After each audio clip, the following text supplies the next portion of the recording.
Welcome to this week's episode of the Real MC podcast. This week, we are chatting with Jen Oakley, our extension specialist in BRL Salon, and also the brand ambassador for the Real MC Hair Extensions. Hey, Jen. And hey, baby. We are also here with JC Rich, our NP here at MC Aesthetics, and our general manager. We also teach courses together, teaching injectables and PDO threads and whatever needs to be taught. Hey, JC. hey. So this week we're going to be talking about a couple of things. We're going to talk, 2020 and some of what that has brought. We've all got a lot of anxiety. We're at home. We're not in our normal routine, and that just messes with your head. We'll talk a little bit about that, but also we're all stuck at home, not going anywhere. We're not traveling. And y'all know for me, that's such a big deal because once a month I'm going somewhere normally. So I know that's definitely affected me. Jen, you were just in LA, right, for a week? You just got back a couple of days ago. Sorry, I had to unmute myself. Yes, actually, I was just a few hours north of LA. Okay, so I want to talk a little bit about that. Anxiety is a big thing right now. People who have never had anxiety have anxiety. That's what 2020 has brought us. I know that you personally struggle with a little bit of, not a little bit, a lot of germophobia. There's that. The aspect of traveling, having to wear masks. I know you have a feel about that. I want to hear kind of what your experience was like and what being there was like versus the way we're handling things here. I'd like to know just the vibe and just what you noticed in your traveling. So what's really funny is that me not wearing a mask has nothing to do with, that has to do with me being a true blue germaphobe. Because I really, you will never, I'll probably sanitize my hands 45 times during this and nobody's touching me. No, this is in my own home, nothing's happening. But so I realized that we're demonizing people who don't want to wear a mask. And when I was in the airport visiting, when we were leaving from my mom's house, they basically told me, because I have one that doesn't touch my face. So I'm a true blue germaphobe, and I feel like I look at every illness as death. And I know that this one actually is taking they all do, they can, but I just don't view illness any different than any other. And so I know that this is very serious. I've always taken illness very serious, and people have always thought I was crazy for that. So in my mind, nothing has changed. It's still the same, and it could kill me. Anything can't. That's a germophobia thing. I can't help it. So to touch a mask over and over and over, your hands are the dirtiest things on the planet. I don't want to huff a sick person's air, but I don't want to touch things that have physically been touched by other hands, or even if my hands are touching it. It's the way my mind works. I can't touch a mask over and over and think that I'm safe or I'm helping somebody else by putting it on. And that's what I didn't understand, is they have this big bowl in the airport of all of these masks, and it says free masks. And they asked me to put one on. And I'm like, the bowl where everybody can reach in with their coronavirus hands? I can't put that mask on my face. And so they were like, but you can't wear what you have on. It's not protecting. They've just passed. Anyhow, I started documenting because I had bad anxiety attack the night before I left. Bad. And because you almost canceled your trip, right? You almost canceled and didn't even go. Yes, it was pretty bad. And I told my husband, I was like, who knew that it was going to bring this kind of anxiety? Everybody's afraid of the virus. I'm afraid of the virus. I'm afraid of everything. So, and I'm not joking about it. It's kind of funny because my whole life I've been looked at as odd for being such a germaphobe. Like, my hands look weird from all the sanitizer. I can't eat unless things are done a certain way, which is perfect. I get it. It's crazy. But now everybody's on board. And But there are things that I'm like, no, I've been doing this my whole life. And I can tell you, touching something over and over and over, unless you've sanitized your hands or washed them for 20 seconds with soap and water and lathering bubbles, you're not doing yourself any good. So we went through security. I sanitized a mask that I had and that my child had worn a little bit. And of course the germaphobe in me knew I was going to have to put that mask on my face, which I love my family to death, but I'm really a germaphobe. And I sprayed it with sanitizer over and over. And they were like, ma'am, put it on, ma'am, put it on. I was like, I finally did put it on. We go through security and they did ask us to take our masks off whenever they asked for our IDs. That's very dangerous in my mind. Like, what? So I decided to calm my anxiety to document basically as we were going along. There was no soap in 2 out of the 3 soap dispensers in the bathroom. There was no paper towel, and there were 2 hand dryers, which Marcy, I know that you've done a study when you were in college on how those things are the most germy things on the face of the planet. We're in the middle of a pandemic and you're worried about me covering my mask, covering my face, when the number one thing we can do is wash our hands. Well, yeah. And it's funny to me because I've been in a few bathrooms too where there hasn't been soap or paper towels. I'm like, people are finally washing their damn hands. It took COVID for people to wash their damn hands after they go to the bathroom. Really? Like, and men, like, I don't think they really knew that they were supposed to wash their hands all like ever. So I think they've learned a lot. But if you're not giving people the resources, the mask is going to help if you're not washing your hands. So, your level of anxiety was like out of control. And I would say that that's how we're all operating right now. I mean, it's not the airport acute, of course, that's acute and intense, but everything is unstable right now. The whole world is, none of us have security. None of us, I mean, our jobs are crazy. We might be stuck at home with our kids. We might be homeschooling them. Who knows? That is stressful. So I feel like this year, more than ever, I had a little bit of anxiety, but it has been out of control. And I've gotten stuck in so many ruts this year. Like, I haven't been working out like I normally do. And my whole routine has changed. And this is for both of you. Whenever, JC, you can start here, but whenever your anxiety is at its highest, or stuff's just not going right, or you're stuck in a rut, or you're in a funk, what is your reset button? Like, what do you do from a small scale? Maybe it's music, maybe it's prayer, meditation. What is your thing that you use to kind of reset and get back to where you need to be? The mom you need to be, the boss you need to be, the wife you need to be. What does that take for you? So we just moved into a new neighborhood that's over here in Midland, and I've found that it's really, really helpful to take walks with the dogs and the kids so that we can just get outside and get some fresh air. It really helps to put perspective on things like getting out into nature and all that. You know, a lot of this is driven by the fear of being around other people, and sunshine is always a good, source of happiness. So getting out and walking around, exercising, I mean, that's really, really helpful. Jen? Well, it just so happens that she moved into my neighborhood. So the walks, are typically together walking the dogs, because we got puppies within like 6 weeks. I think we got our puppy 6 weeks after, and our girls get along really well. So we take walks together. So we're actually together in the sunshine. So that does help me too. I love that. I frequently drop by, do little random drops, the neighborhood, because I know, is that Griffey? JC's trying to get a kid out of the room. I can tell. I am, y'all. I'm so sorry. Both of my kids are standing right here. Like, what is this? Can I put this on my lips? What is it? You want to talk about stress and anxiety? It's happening right here. Okay, get out. The mom voice, the silent. I love it.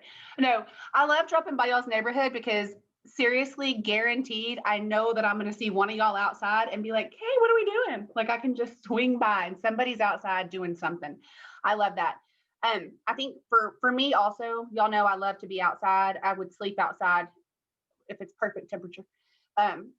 In just about any night. My kids I have 4 sons. And so if I don't take them outside, the walls start to like close in on us all and everybody starts to get frustrated. They're loud and they're stinky and they're rambunctious and they watch a lot of wrestling. And so we stay outside and we take a lot of adventures. And those are stressful as well for us because I have 4 boys and they're still beating the crap out of each other on the adventures. And so that's the thing. That's one of the things I do that I know I need to keep them outside for my sanity. But my reset honestly is balance for me. Like when I look at my life, I'm just an extreme human. I'm excessive by nature. I have to keep everything perfectly in balance. I've never liked anything that I didn't have to at some point lay down periodically to keep myself in check. And so it's one little thing that's off. If I'm not going to the gym, everything's off. And then I'm drinking an extra glass of wine or I'm whatever. And so for me, if I take one thing out of the equation, if I don't meditate, if I don't get in my Bible, if I'm not at the gym 3 or 4 times a week, I feel like crap. And so I let all the crap come in because I already feel like crap. And so I have to watch my balance. And part of that is getting my kids outside and wearing them out so that I can actually sneak away for 30 minutes. And sometimes I'll be honest, my reset is calling one of you guys, calling my sister and hiding in the closet with a glass of wine under my long dresses because I can pull them in front of me and nobody can sniff me out as easily. They find me. And so there's always closet wine if prayer and meditation don't do the trick that day. But for me, it's balance. I'm an excessive, just wild animal. And so I have to keep myself in check.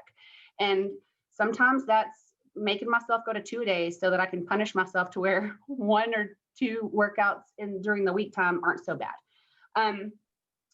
Marcy, there's always going and doing biofeedback or Reiki with Tanya. That room right there, you walk into it, it's just like a Zen zone.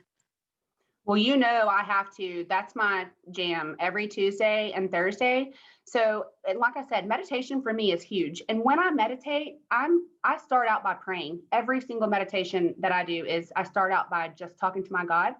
And I end up losing myself in that prayer. And I feel so spiritual and so reset. And so if I can't get it at home, I know at least I'm getting it here once a week. So I alternate. I do biofeedback 1 week, scan the body, harness the frequency, see what's going on. And then I do my Reiki, which is guided meditation to kind of help me work on those things that my biofeedback showed me. And then the next week when I scan, I love that as long as I do the things I'm supposed to. If my liver pulls up, I drink my milk thistle. If whatever it is, but prevention is cheaper than correction. And so knowing what's going on with your body, but then also taking the time to heal your body by being still and really focusing on that. That's huge, JC. Absolutely. That's a big part of my balance. I haven't been in there. Like this morning, I didn't get to do it. I promise you it will affect me all week long. And it's more about my mental, just the way I am. Like, I know I didn't do it. So I didn't do it.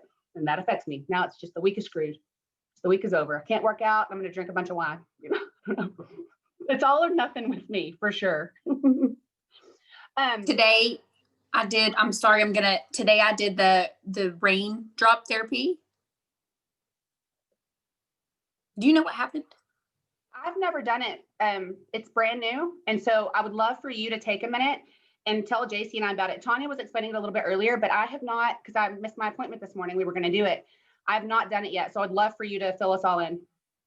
So I'm sure JC probably wants me to not right now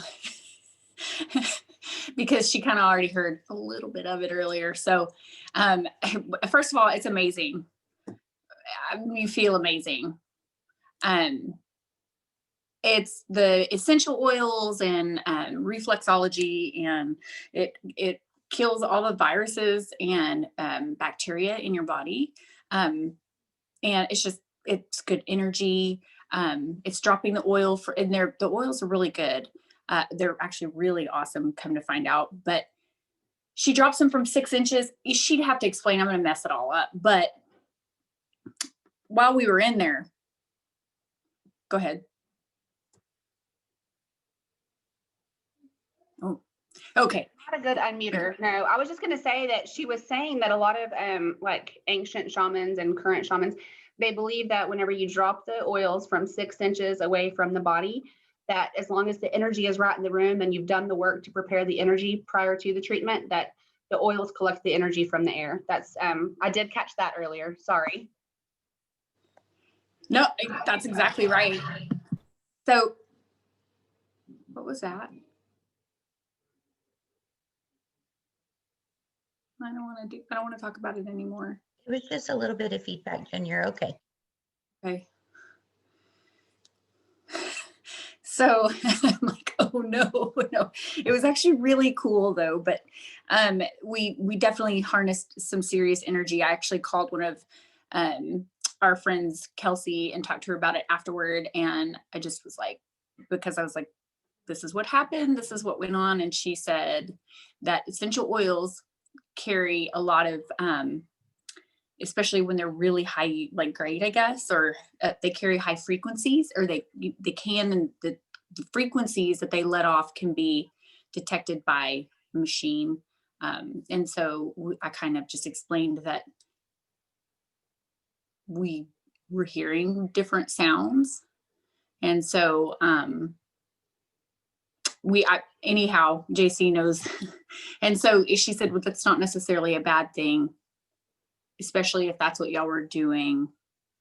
It could be, it's just, it was like,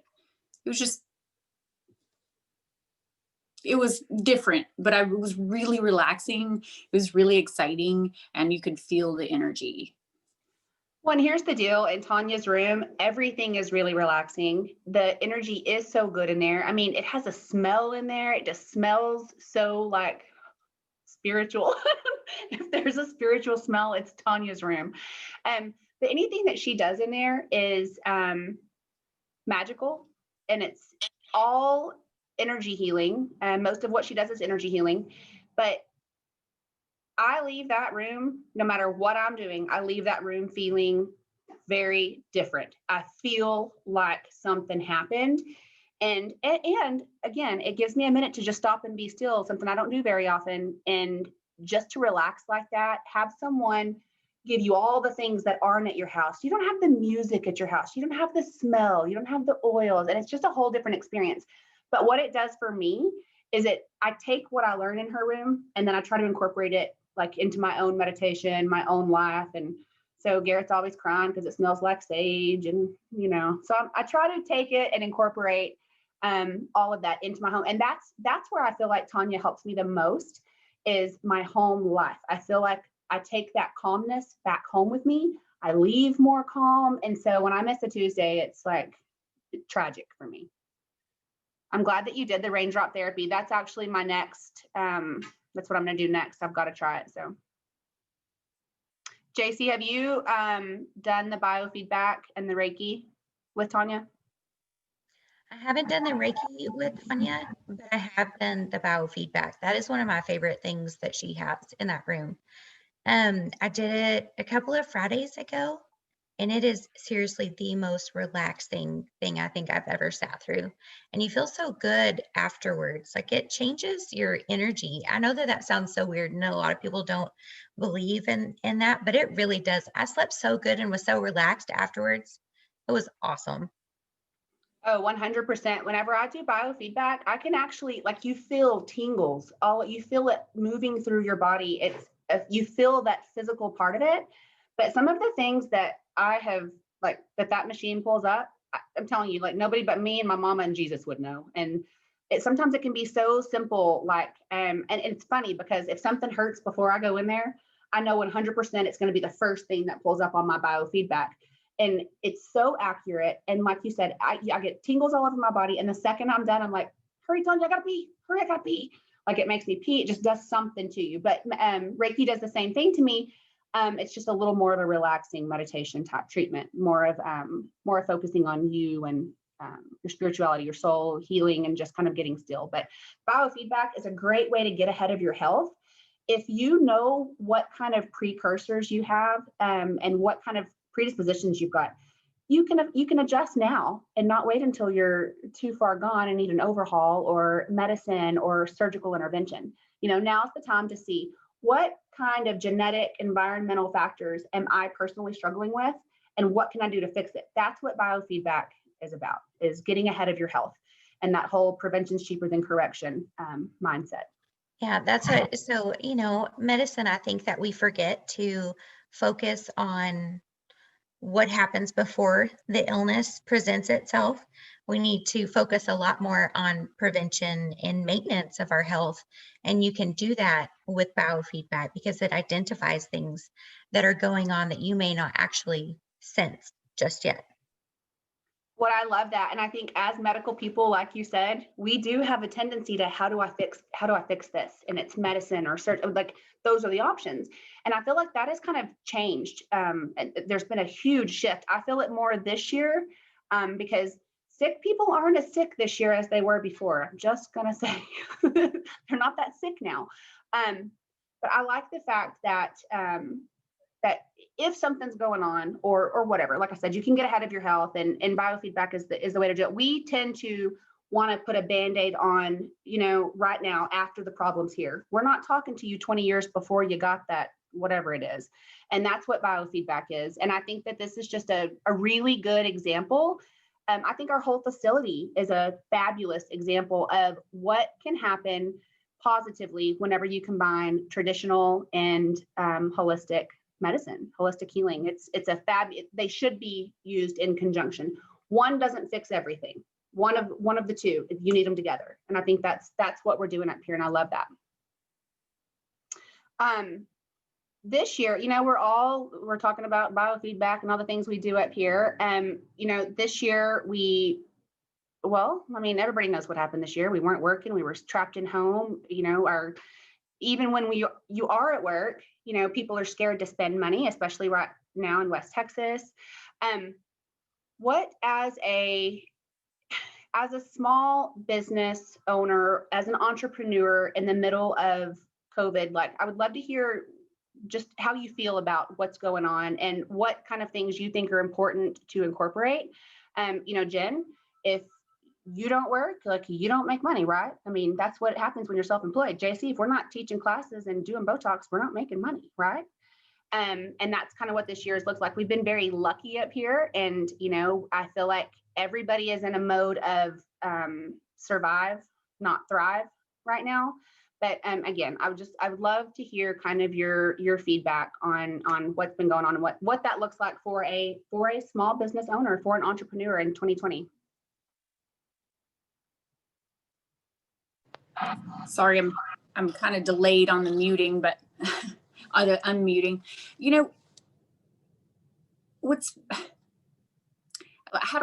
Okay. So I'm going to stumble or stutter a whole lot apparently, because I don't know how to explain. And I've honestly tried to explain this to Josh too, is it's not too often that I get very panicky. The one in a row. This is the one thing in my life that I actually do not panic about. And I'm not saying it's because, it's about making money, not about what I do for a living. It has nothing to do with that. I love what I do for a living, and thank you, God, for the blessings. But that's what it is. It's God provides a way, and He's provided a way through all of this. He's always been faithful. He's even when I don't deserve the grace that He gives. But as a small business owner, I even if it's not doing hair, which I want to do and I love doing, or hair, I know that He'll provide another avenue if the economy continues to change. I just have to be willing to step into whatever it is that He needs me to do, whatever door He's opened in order to make money. I just can't keep my blinders on. Now, thank God He's kept this door open, because this is what I love to do. And and I get to keep working with y'all and I can only hope and pray that it keeps that door open and that I can keep doing it. And I feel very blessed and fortunate. Um, so I just know that he's going to provide, and thank God. You know, I love what you said. And one of my favorite things about you, Jen, is whenever quarantine started, you said to me, there is nothing I won't do to make $1 and feed my kid. And you had your hustle on even in quarantine. I mean, you were up here, you were pushing products, you were doing something. You never sat still.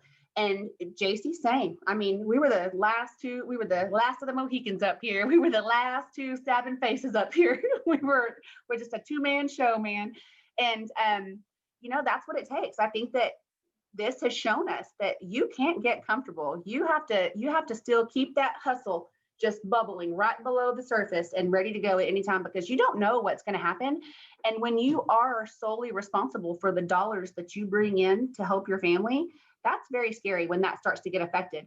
And so I love that everybody on this screen right now found their hustle in quarantine. And we came out, I know, because we're close and I talk to you all the time, I know all three of us came out very, very appreciative. Not that we weren't, like Jen just said, not that I didn't appreciate my patients or what we were doing up here, but when you don't get to do it, or you slow down a little and you feel that fear, I mean, you come back and you appreciate everything about your day. I'm so glad to get to come to this office. One of the other things that I love that the three of us sort of did, we did it in quarantine.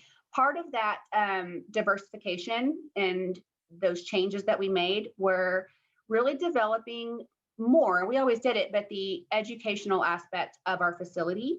And we have become kind of a hub for aesthetics, for hair extensions on both sides. We pride ourselves on education and staying cutting edge and being ahead of the curve.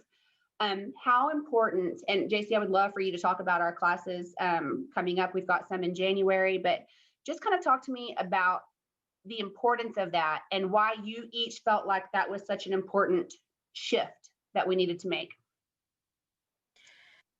So I feel like in the aesthetic industry, the cosmetic industry, that there's always something new that's coming up. There's always something that, people want to try, or they see that it's a new trend, But at the same time, you've also got these tried and true basics that people need to learn how to do to even get their foot into the door. And if you're an educator, then you have to be well versed on the content that you're teaching. And so becoming an educator is really good, not only for the people that you're getting to teach, and you're getting to like meet all of these new providers that are going to go down the line and provide excellent care, but you're also expanding your own knowledge and seeing all of these new techniques and trying out all of these new cool things, which is part of us keeping up, with the cutting edge, staying cutting edge. If I'm going to teach somebody, I have to know as much as I possibly can about that specific thing, or I'm not going to be a very good educator. So I have to be ready to answer all of these questions. And so my knowledge base has to be giant in that field, which I think is the best way to learn, is to teach somebody. So that's been really fun for us. And then putting together the content that we're going to be providing for our students inside the class. It's always fun developing a course, and it just expands your knowledge base, and it makes you realize the people that have gone before you, how much they really know. So it's nice to appreciate that too. Oh, I think 100%. I think and teaching is something that I've done for 20 years, and I kind of go in and out of it, Jace. I have over the years. And whenever I get kind of stagnant or getting right, you'll notice, because I'll start teaching again. And it is the best way to learn, because I don't want to look dumb. So I'm going to know everything that there is out there. I'm not looking stupid in front of a bunch of people paying me dollars. Okay. Y'all know I only think in dollars. So not willing to look dumb. And so it makes you stay on your toes, and you have to stay up and go down those rabbit holes and watch those YouTube videos that are an hour long, and sign up for those free webinars whenever you can get them, and pay for the ones you can't. And it takes all of that.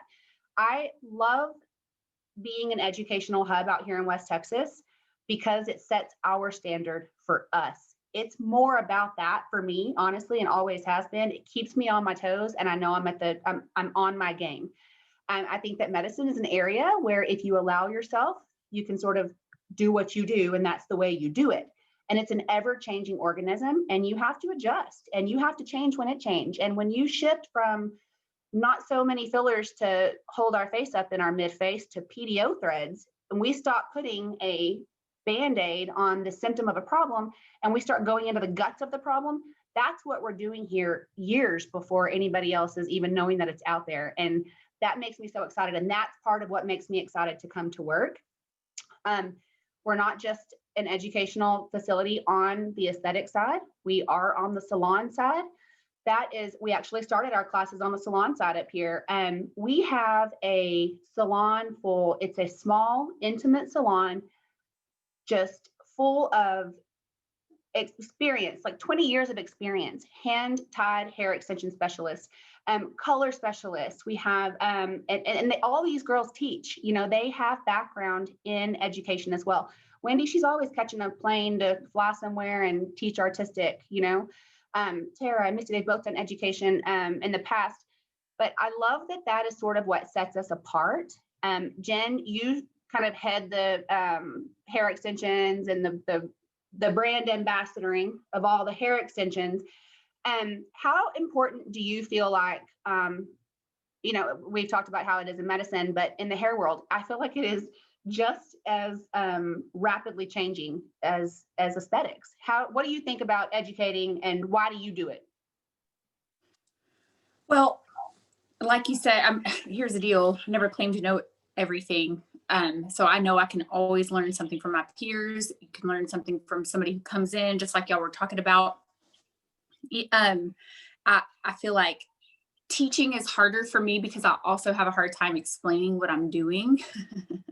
But it's so funny because you don't think about what you're doing every day, which, Marcy's had to make me sit down and like put pen to paper and really like figure it out, which, is how, like JC was talking about, you and JC developing these courses and writing these courses. I mean, you kind of have to remember, like, talk to somebody like, okay, here's the beginning. I think that pushed me to learn it's pushing me to learn how to teach. I don't ever want to say I'm there. I'm always going to try and get there.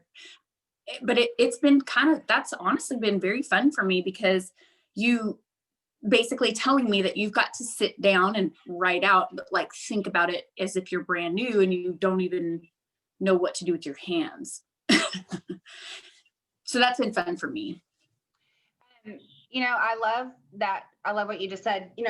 Every time first of all, can we talk about the class content? I had very little, as in this much, to do with the class content.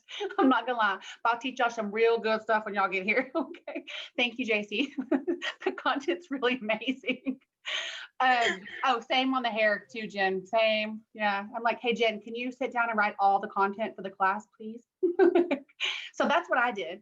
But I think that what I love about our salon is I think that in the salon world, stylists, and I am one too. I mean, I'm a nurse injector, but I'm also a stylist. The only thing I use it for is my hair extensions and to cut all my people's hair in my house every 2 weeks. But I am a stylist. And so, I've been in the world. Stylists are competitive by nature, man. I mean, we are competitive individuals. It's no different in the aesthetic world. I mean, you got there for a reason. You're doing we're that kind of a people. But what I love about our facility is that, like in the salon, if I walk in, Jen might be hollering at Misty from across the room, like, hey, what would you do right here? And Misty will come running, and you don't have that competitive feel. Everybody has such a team mentality. And because we are an educational facility, like, we're teaching each other all the time. JC, I tell you all the time, I love watching you teach because I learn so much, and I do what you do every day. But every time I watch you teach, once you kind of develop your own little ways of doing things, and you do. I love to watch other people. I love to teach because I always learn something, but I love to watch other people teach too. I will never quit learning. And I think that's the bottom line. And that's what we're not going to stop. We're going to stay ahead of the curve out here. And I love that because we are competitive by nature, just not within ourselves. So I do think that sets us apart out here and is one of the reasons that people trust what we have to say up here. And I appreciate you guys for all that good content. We do have some classes coming up. We have some classes coming up in January. So make sure that you follow us on social media, Instagram, Facebook, all the places, and watch us on YouTube. Make sure you subscribe. But we will keep you updated through our social media and also through our podcast. We'll let you guys know what's going on. Before we go, Jen, I want to ask you, so when I have a question, JC, I don't know if you do this, but I'm awful about it. If I have a fashion question, I don't trust myself because I get a little Randy Savage. I say it all the time, but honey, I never met some fringe I didn't love, and I would wear a boa. I mean, like, are boas in? And so I have to approve things with Josh Oakley. So it's not Jen. I text Jen for her to approve my fashion choices. With Josh, I get vetoed a lot. Sometimes I get a thumbs up. Usually I get vetoed, and he has good suggestions for me. And that's why I call. So I had Jen ask my fashion guru, my coach. He's trying to coach me up, y'all. He did say I might wear a little too much leopard one time. But I had Jen ask Josh what his fashion picks are for this season. Like, what is ahead of the curve and fashion forward in that world? Because y'all know I don't know. I'm Randy Savage. What did Josh have for us, Jen? So he was supposed to send me pictures or send us pictures of different things and why. When he talks to me, because he's my husband, you know what I mean? So, you kind of half listen, and then I just end up looking like a dork and putting on whatever anyway. Like, I'm sure he was dying whenever I put this on, but I was like, I'm so cold. And he's like, it's showing, whatever. So, I mean, I kind of dress for comfort because I stand all day, which I never used to do that. But here I am, 39, my back hurts. You're not supposed to tell people how old you are. That's supposed to be a secret. Oops. Oh, not when you have good Botox. You can tell. See, look, JC, girl, don't be letting me walk around like this. Yeah, with good Botox, I feel like it's fine to say 41. 41. And I like it when people go, really? Sometimes. Usually they just go, okay.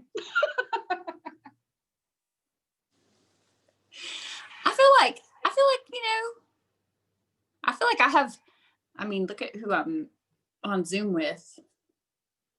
I feel like I can say my age all the time if I want to. Okay. And First of all, we can never break up. The three of us can never break up because I can't be having an ugly face. I don't like sticking needles in my own face. You know that, JC and Jen. I can't be walking around looking like an alpaca. Y'all know my hair is only this long and like a cotton ball. Can y'all imagine what I would look like?